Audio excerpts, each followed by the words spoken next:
Assalamualaikum warahmatullahi wabarakatuh. Halo, apa kabar teman-teman semuanya? Di video sebelumnya kita sudah mempelajari basic dari formula dan fungsi.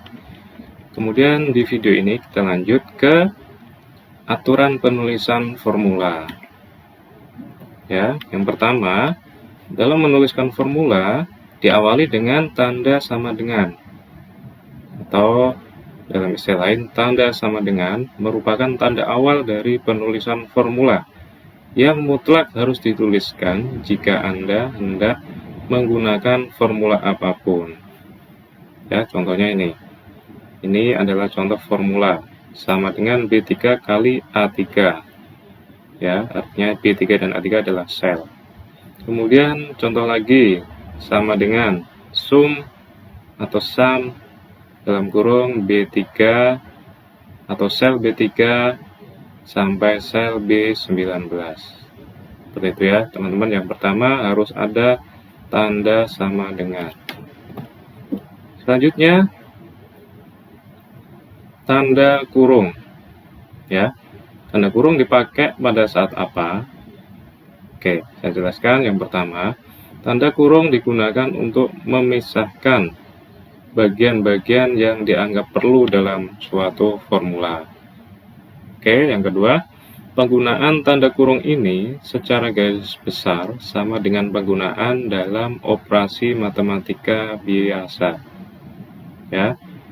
Yang ketiga, tujuan dari penggunaan tanda kurung ini adalah untuk supaya perhitungan menjadi lebih mudah dibaca dan dianalisa.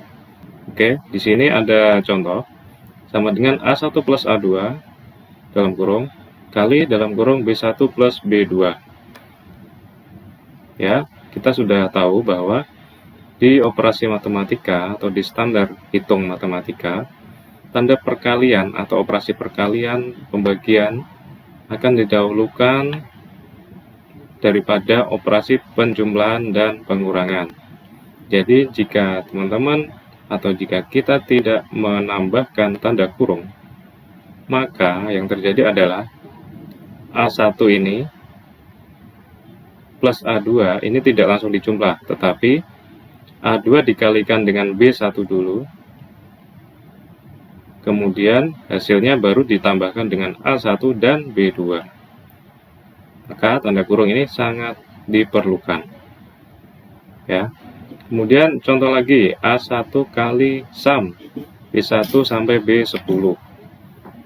Ya, artinya adalah sel B1 dan B10 dijumlahkan dulu, kemudian hasilnya baru dikalikan dengan A1. Oke, bisa dipahami ya, teman-teman? Nanti ketika kita praktek di Excel, kita akan lebih jelas dalam memahami rumus-rumus ini. Oke, selanjutnya tanda pemisah argumen atau variabel. Ya. Dalam penerapan formula lanjutan, Anda akan banyak menggunakan argumen ataupun variabel dalam suatu formula.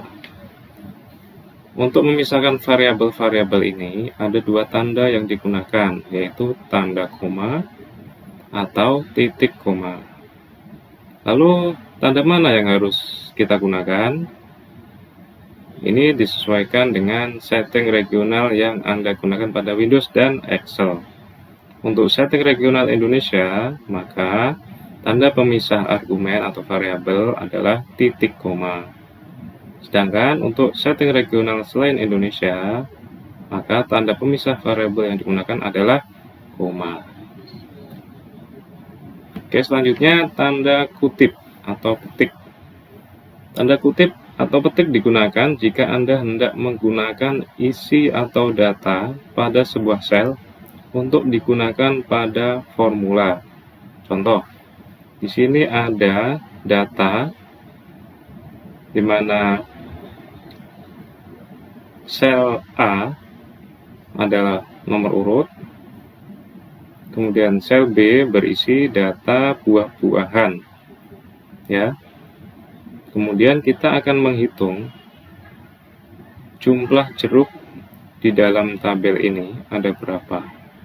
Artinya jumlah tulisan jeruk di dalam tabel ini, atau lebih khususnya di sel B2 sampai B9, ini jumlah tulisan jeruk ada berapa ya. Nah, jika kita menuliskan rumus yang atas ini sama dengan count if dalam kurung B2 sampai B9 titik koma jeruk, maka nanti hasilnya adalah 0, karena Excel tidak melihat istilah jeruk.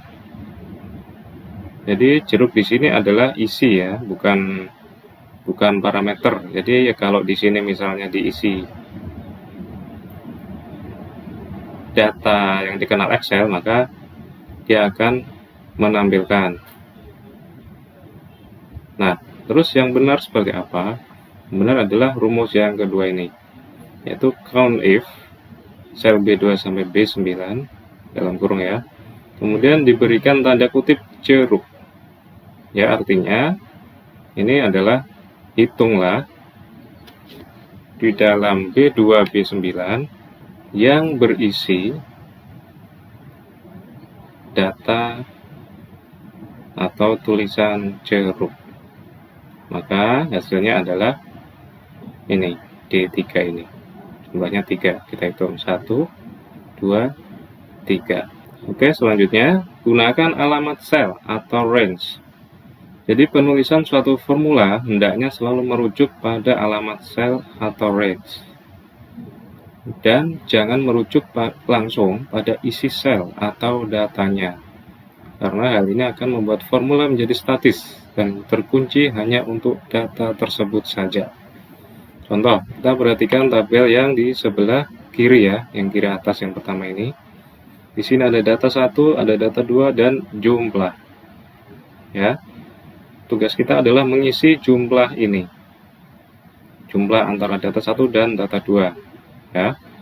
Jika kita menggunakan rumus ini atau rumus langsung pada isi sel sama dengan 10 tambah 7. Maka D2 ini nilainya adalah statis, yaitu 17 ya. Jika C ini kita rubah datanya menjadi 8, maka D ini tetap 17.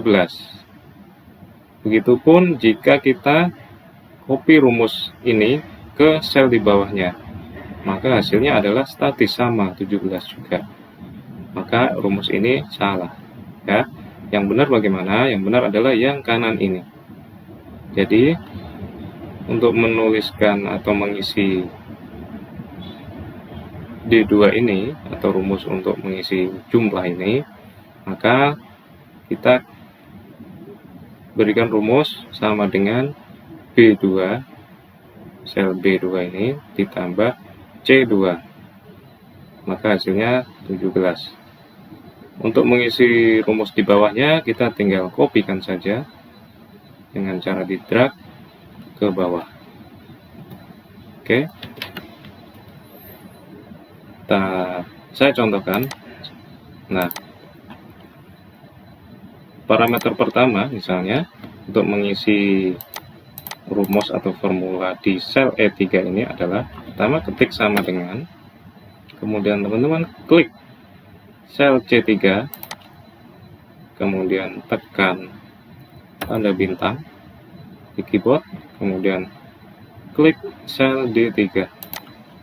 Oke, kemudian tekan enter ya, maka hasilnya akan ditampilkan di sel E3.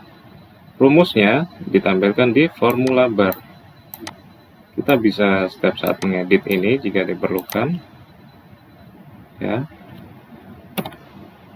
Nah, untuk mengisi rumus di bawahnya, kita tinggal geser kursor sampai di pojok sampai berbentuk plus, kemudian kita klik kiri sekali, tahan, kemudian kita geser ke bawah, maka rumus-rumusnya akan terisi dan di sel ini akan ditampilkan hasilnya. Kurang lebih seperti itu untuk aturan penulisan rumus atau formula di Excel. Jika ada yang belum paham, bisa kontak saya. Sampai ketemu lagi di video berikutnya. Terima kasih. Wassalamualaikum warahmatullahi wabarakatuh.